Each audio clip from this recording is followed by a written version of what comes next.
very much, Lily. Lovely to be here. Lovely to see so many familiar faces. Special hello to Fiona, my supervisor. And there are some guests here, people I've met this year. Lovely to see you here. And all of you I've known for so long. Thank you for being here. So most of you know me. I'm a coach. I've been a supervisor for over 10 years now. And I'm executive coach. I'm Brazilian, and I moved to Berlin in 2020. And now I'm living here and part of the year there. And the idea today is just reflect together. That's the main goal that led us to propose this topic to you. And I'll give you a little bit of background. So there is another network of supervisors, the Spanish-speaking supervisors, and they also meet once a month. And about 2 months ago, there was one of these sessions, someone who recently graduated in the Spanish version of the Supervision certificate program. She's also a lawyer, and she did a presentation looking at the codes of ethics, but it was from also from a lawyer point of view. So she basically compared the global code of ethics and ICF code of ethics and brought up some interest points for discussion. However, these points will always go back to issues around contracting, confidentiality, or not to get into romantic involvement with the clients. And at some point during the conversations in the small groups, one of the ideas that came up was maybe supervisors should also have a separate code of ethics. And it was already late for me, so it was 4 p.m. in Argentina, I think. It was 10 p.m. for me. And I went to bed with that question. I said, I want to sleep over that. The next day I was thinking, do we need another code of ethics, really? So my current opinion is no. It doesn't mean I'm not open to being challenged and changing my mind. But where I've gotten so far is based on my own experience as a coach and the cases I brought to supervision, where some ethical issues were not as evident from a first look. And also from my experience as supervisor, there are so many cases that just require you to develop ethical maturity and require that you think, reflect, go deeper, like peeling the onion, because there's no right or wrong answer, and no code of ethics will ever be able to give you an answer. So that's why, for the moment, I would say, no, we don't need it. But again, happy to be challenged. So what we're going to be looking at today is a case.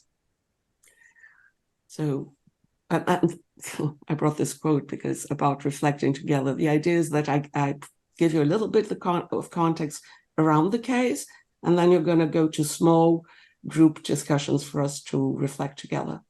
And that's it. I don't want this here. So I love this because it's a luxury that we don't have to do anything. We don't have to come up with answers. We can just sit here and reflect. That's our invitation. And the case I brought has been adapted as one of the cases in this book, which will be soon published by Routledge, edited by Wendy and Smith, myself, Dumisani Magdalena, who's currently the chair of ICF Global, and Professor David Clutterbuck. In the book, we have adapted the case. So this is a case I took to group supervision, real case, but we've adapted it for the book, it has become a team coaching case to add extra layers of complexity. What you're going to see is the real case, and it's a case about Asperger's. So I thought maybe, I'm sure we have Deborah here, who did a wonderful presentation last month on neurodiversity. So she's definitely someone who knows a lot about Asperger's, but maybe not all of us are on the same page. So I thought we would just start by bringing a little bit of context around Asperger's. So today it is it's diagnosed as a high-functioning form of autism spectrum disorder. I'm also trained as a psychologist, I should tell you. And when I was trained as a therapist, it was called a high-functioning Asperger's. The DSM will not provide that definition anymore. Some people like it, some people don't like it, but that's another discussion.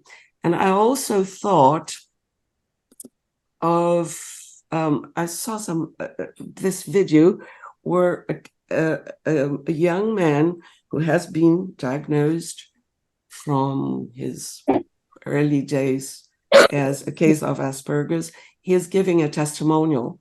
And I edited it. And the reason why I edited it is because when he talks about what it feels like doing the wrong things, I would ask you to look at his emotions, because he very much is doing the same, repeating the body language that I saw with a case that I'll be presenting. So think of this young man that we're going to see as someone who is quite close to my own client. It's a very short video, but let's have it for us to all to be looking at the same. Lily, can you just confirm if everything is if something is wrong? If I don't hear from you, it means we're okay, right? So Asperger's syndrome, it's difficult to boil down to a single thing, because what it comes down to is that your brain is, for lack of a better term, wired differently than other people's. And Asperger's syndrome is a specific brain rewiring that has a bunch of different effects, and it manifests in a bunch of different ways. But I would say that the most important manifestation of Asperger's syndrome is the inability to learn social skills through osmosis. Most children, when they grow up, humans are social creatures. They run into other people, and those people try to socially interact with them, and they just sort of build up a library of social protocol, what to do in certain situations through osmosis. They just absorb it gradually as they grow up. People with Asperger, whatever mechanism is responsible for absorbing social knowledge, it doesn't work as well. And so because of that, we often grow up not knowing how to interact with others socially, and because of that we often end up being seen as the weird kids. And that's not necessarily because we want to be weird, it's because we don't know how to act normal. You're just constantly doing things wrong all the time. You're offending people, you're making people angry, you're saying the wrong thing, and it's all just because you don't realize that there's a rule against it. You don't realize that, socially speaking, there's an entire library of different things that are just unspoken but you're supposed to know, and if you don't do them, you're weird and nobody will tell you why. And Asperger's is on the autism spectrum, so it is related to autism, but it isn't autism. There are some things that make it different. For one, people with Asperger's syndrome tend to be more interested in social interaction than people with autism do, so they try to socially interact anyway in a way that autistic people often don't. The strengths, basically, our minds, for lack of a better term, run on an operating system. Everyone else in the world runs Windows, and we run Linux in our minds. And so a lot of the social programs that have been developed for Windows, we've got to port over and figure out how to make work on that. But our unique operating system also gives us strengths. We can do certain things faster, more quickly, more reliably than others. And that it can give us power.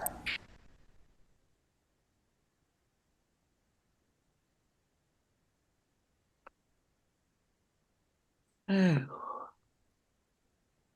my client is Tom. Lily's going to read the case for you, but this guy reminds me so much of Tom. So that's why I brought him here. And you can imagine what it felt like a bit for me.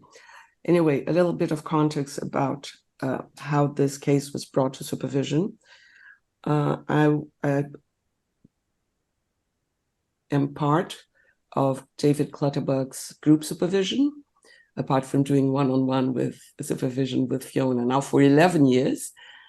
And I wanted to take this to group supervision, and I had prepared the case that I wanted to reflect on.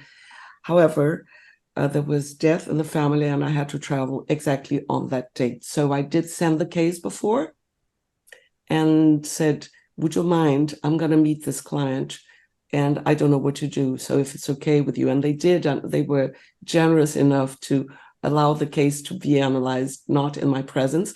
They recorded that part of the supervision session for me to have takeaways.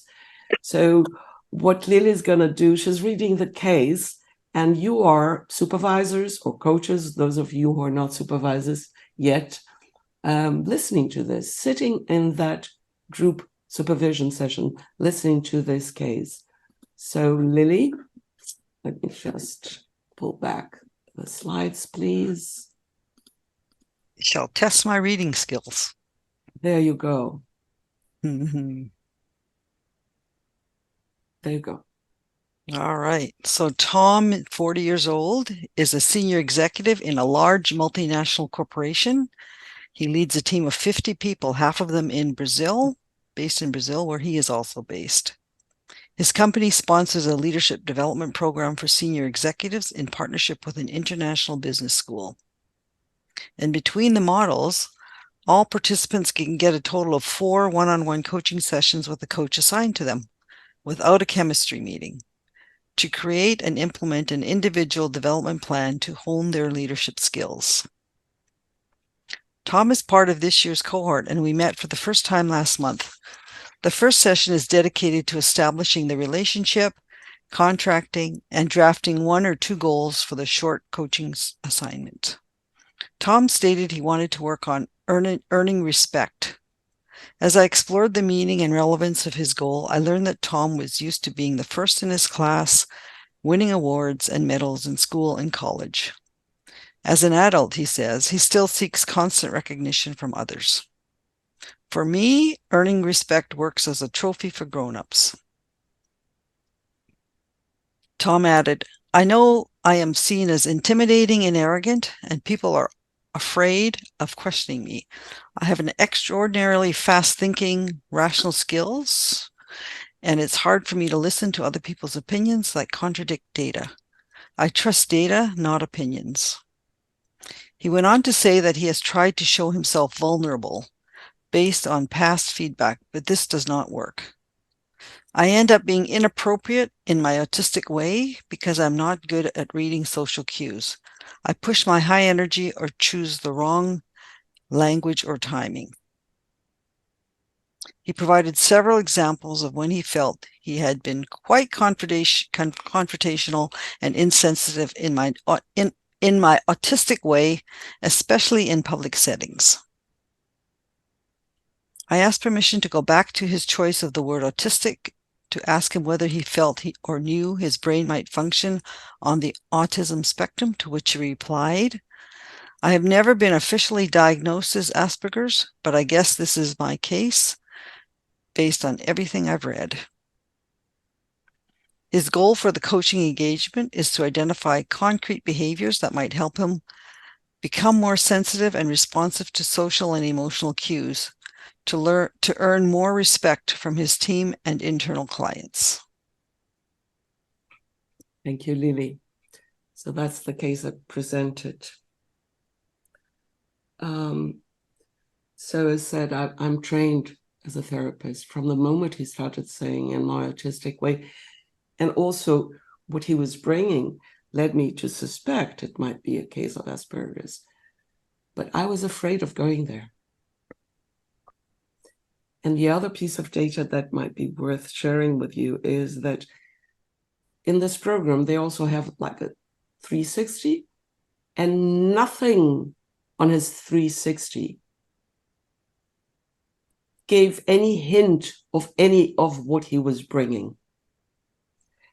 And finally, an element that is, I think, very important. In some countries, when you're officially diagnosed, you're diagnosed by the public system. That means you are on record if you do get a formal diagnosis. However, in Brazil, that is not the case. So that's another layer of complexity when we analyze this case. So what happens if you're diagnosed in the US, in Canada, in Europe, in certain countries, or in Brazil? It's different. Anyway, this is what I asked, what I had wanted to reflect on, and it was done not in my presence. So this was part of my questions to the group. I'm navigating uncharted waters because as far as I knew, I had never coached someone who thought they were an Asperger's but didn't go there and were wanted to work on their adapting to social cues or learning social cues. So I wonder what I should know, learn, or be aware of to adapt my coaching approach. I have a sense that he wants to use the coaching engagement to help him mask. And masking is a term that refers to the practice of concealing or suppressing aspects of one's neurodivergent traits or conditions. That's the definition of masking, in order to fit in with the norms of the workplace and society. So in a way, I thought, okay, he wants me to coach him to mask. Now, if I don't believe that his goal of masking is achievable or even helpful, should I agree to coach him around this outcome? And what are my own biases here? What am I failing to see? These are the questions I brought to supervision. Now, final piece before you go to groups. So I watched, as I said, they were so lovely. They analyzed the case, sent me the recording. And one of my main takeaways was the idea of possibly discussing with him the value of going through a proper diagnostic process to increase his self-awareness and capacity to show up with authenticity. But should I? I wasn't sure. So questions for the group. You'll have 20 minutes in the small rooms, please. You'll be divided into groups of 3 approximately, 3 to 4.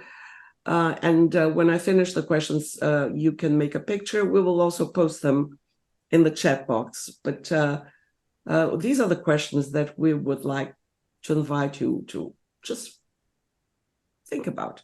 What are the potential ethical implications of this case for the coach and for the supervisor? And what are the potential ethical implications of my self-reflection after the supervision session, and anything else? So go ahead and make a picture if you wish. If not, Lily is gonna send you to the breakout rooms, and I'm gonna go ahead and copy these questions and also put them in the chat box. All right, I'm opening up 3 rooms. For the most part, there's 3 or 4 people in each room. Have a good conversation. Thank you, Lily. I'm sure there wasn't enough time. And again, you're always having a problem going against time, right? So we have 3 groups. It would be lovely if we could have 2 minutes per group, just about the ideas you reflected on. And if someone could share, please, but I'd be curious. We'd be curious. I'm sure we can all learn from the learnings. But not everybody at the same time, please.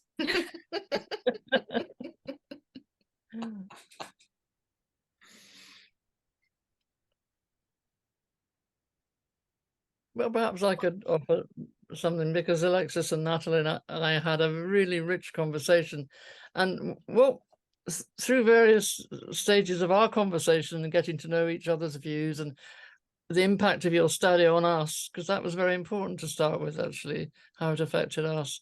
And there were some personal stories. And what we did eventually was get to the, if you like, the nitty gritty of what would be the ethical thing to do, which of course was the point of the discussion. And what we realized was it's a very complex situation. But part of the reality is that you've got just a few sessions, short amount of time. This man wants you to help him with a certain issue, and he's named it. And there are obviously underlying issues to do with perhaps his early life, his developmental trajectory he's on, but he has a need for help at the moment from you. And that's, it seems to us, the ethical thing to do was to stay with that and be very cautious about entering into too much else, because to discuss his neurological situation, it's a big, big issue.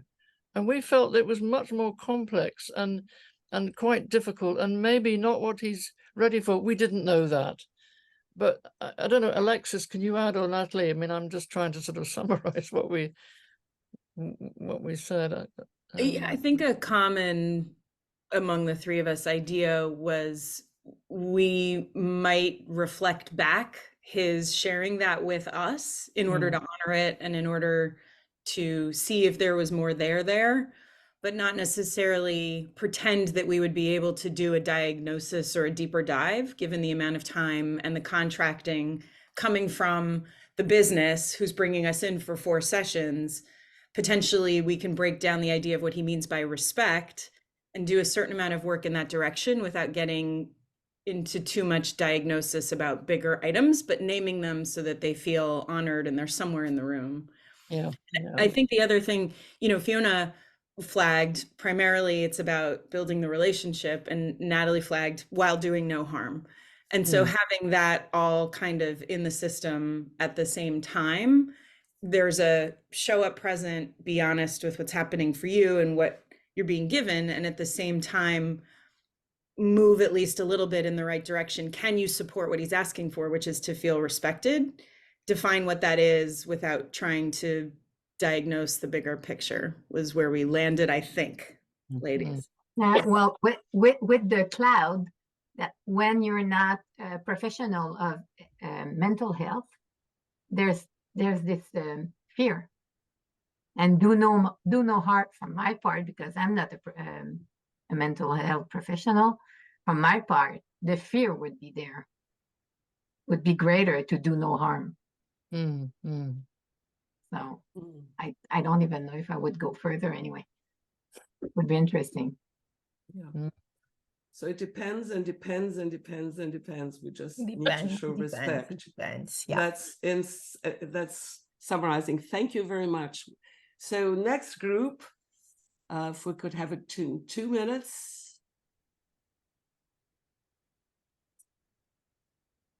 I can maybe start for our group. I welcome others to jump in. One of the things that we talked about was that ethical breaches often start with good intentions. And so coaches don't head into a relationship in any way intending to do harm. But sometimes we don't know what we don't know. And so that was part of our conversation.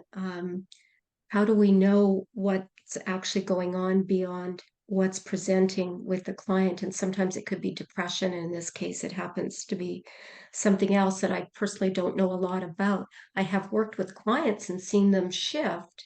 But I guess going into part of what we talked about is, do I think I can provide value? As an important question.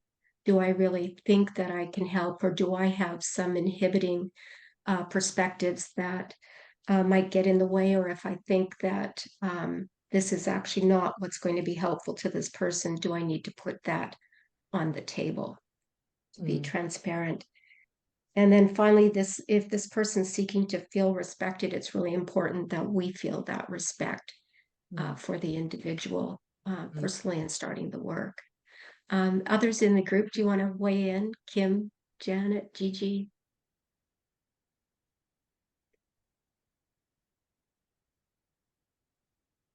Well, thank you very much, Lynn and group. Let's move to the other group. And it's interesting, again, we're focusing on he wants to earn respect. But in the two groups so far have brought the perspective from the coach's side. I'm curious if any of, as we listen to the other group, the third group, if anybody will bring the supervisor's perspective. Should a recommendation be made for an official diagnostic process or not? For instance, how direct can you be as a supervisor when you're supervising such a case? If anything of these came up, I'd be curious. But anyway, let's hear I don't know the other if group. the perspective will be from the supervisor, but I think there is a word that I'm personally not feeling comfortable with, is the word diagnose, because we are not psychotherapists. We definitely not are psychotherapists. In our group, one of us suggests that if the person was not, for example, an Asperger and was like LGBTQ, like for example, are we going to open that?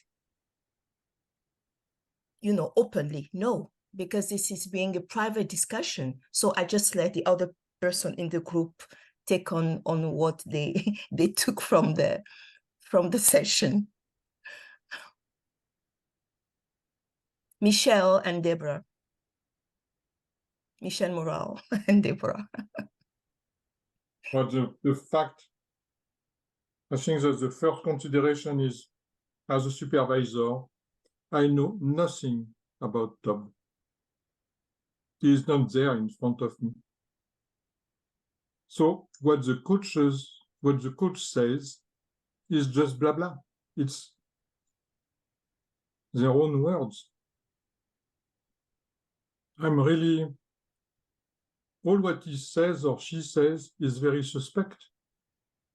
Just a representation of who is Tom. And as a supervisor, I know nothing about Tom, except what the coach says. And this is the basic fact.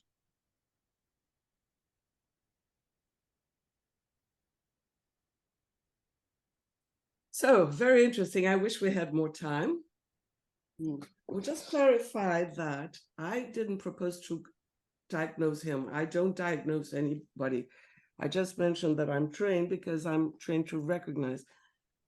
And autism spectrum is considered, it's in the manual of mental disorders. So that's why the word diagnostic comes in. It's not that we can feel comfortable or not. It is a fact of life, and that's the word. And it is called a formal diagnostic. And in some countries, as I said, it can have a very important effect, because then people will be diagnosed as Asperger's, and they will carry that. And that is the dilemma, one of the dilemmas here. So I don't think, Deborah, I think you have 1 minute, but Janet is also raising her hand. I have to give it back to Lily. Wish we had more time. Yes. I want to raise another perspective on diagnosis, and I want to say that the DSM doesn't, and those who diagnose using the DSM does not hold the key to a person's way of being in the world. And I also want to say that self-diagnosis is legitimate, and it's also legitimate on the path to diagnosis. I just want to add that to the conversation. Thank you. Well, Thank you, Deborah. let me That's jump very in for, interesting.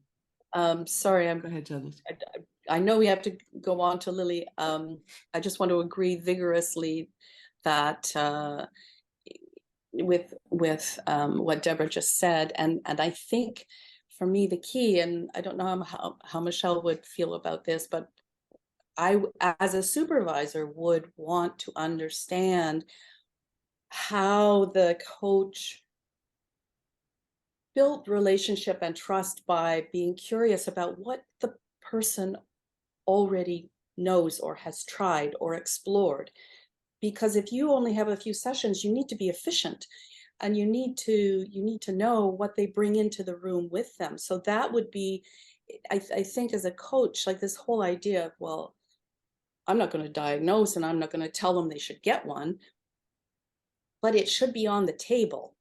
It should be on the table as part of what they know, or, you know, and then if you have particular biases, and that was what I was explaining about my own experience, is that I do have both trainings, and I do know that that brings biases with me into the room. So I can share those, but it's about choice and giving that agency to the client. Yeah, but we are a group of supervisors, not coaches, and we have to think as supervisors. Correct? Yeah, but I guess what I'm saying is, as a supervisor, I would want to understand that the coach, I would want to understand how the coach worked in that way. Well, anyway, we could go on peeling this onion. It's lovely, all your perspectives, you see, and that's why, for the moment, I say we don't need an extra code of ethics. It's another kind of discussion, but we need to reflect together. And that's how we grow ethically and get more mature ethically. So thank you very much for this. Lily, back to you. Eva. Thank you, Eva. Fascinating. I think we could carry on and make very long conversations around these types of topics.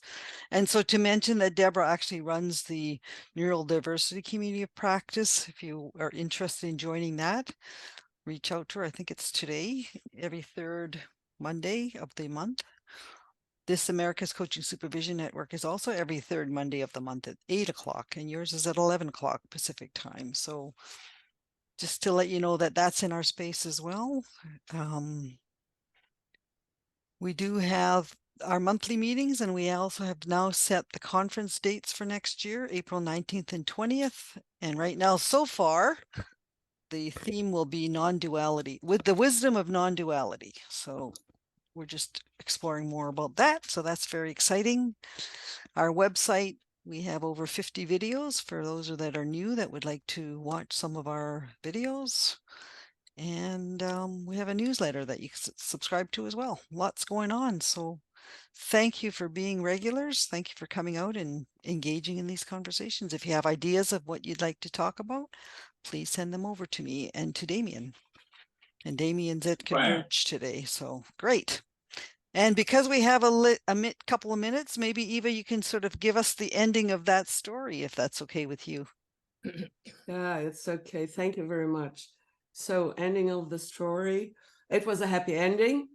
So I was debating whether or not I should. I decided I should, because I should ask him what was stopping him from getting officially diagnosed, because in Brazil, as I said, it would just be for his knowledge. And he decided to go ahead and do it. And it's a long process. So as I said, we only had 4 sessions. So in our last session, he didn't have the results yet. It was still in process. But the beauty of it, he said to me, I'm grateful that you brought up this conversation with me, because last week, I have 2 kids. My older son is in a school where I was called with my wife, and they want him to be diagnosed. They suspect he is a case of Asperger's. And I would have freaked out if I hadn't faced this with you. So thank you for that, because now I'm able to support my son. I'm a successful person. I'm happy. It's not a problem. So thank you. So that was, but it could have been different. So that's why I didn't want to share this, but it's just a piece of information how it went. Thank you. Great. Thank you for sharing that. All right. So we'll see you all next month. Have a great month. Bye. Thank you very much. Bye. Lovely Thank to you see very you much. here. Thank you. Bye. Bye.